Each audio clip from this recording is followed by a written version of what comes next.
አንድ አምላክ በሚሆን በአብ በወልድ በመንፈስ ቅዱስ ስም መጋቢት 19 በዚህች ዕለት የሐዋርያ ቅዱስ ጳውሎስ ደቀ መዝሙር አርስጥሮሎስ ሐዋርያ አረፈ።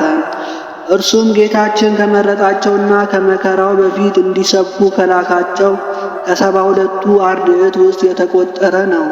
በ50ኛው ቀን በዓልም መንፈስ ቅዱስ በላዩ በወረደ ጊዜ ከሐዋርያት ጋር ጸጋና ኃይልን ተሞልቶ ሕይወት በሚገኝበት በወንጌል ትምህርት ሐዋርያትን ተከትሎ በመሄድ አገለግላቸው። ብዙዎችንም ወደ ድኅነት መንገድ መልሶ የክብር ባለቤት ወደ ሆነው ወደ ጌታችን ኢየሱስ ክርስቶስ ሃይማኖት አስገባቸው።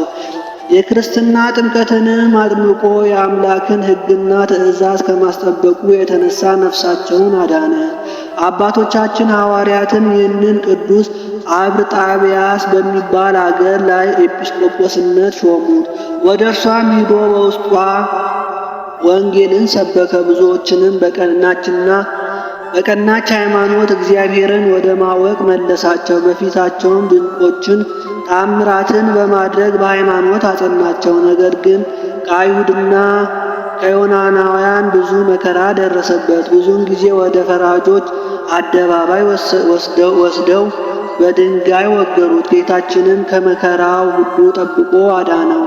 መልካም ተጋድሎንም በፈጸመ ጊዜ በሰላም በፍቅር አረፈ። እነሆ ለሮሜ ሰዎች በጻፈው መልእክቱ ሐዋርያው ጳውሎስ አስታውሶታል። በጸሎቱ የምትገኝ በረከቱ ከእኛ ጋር ለዘላለሙ ትኑር አሜን።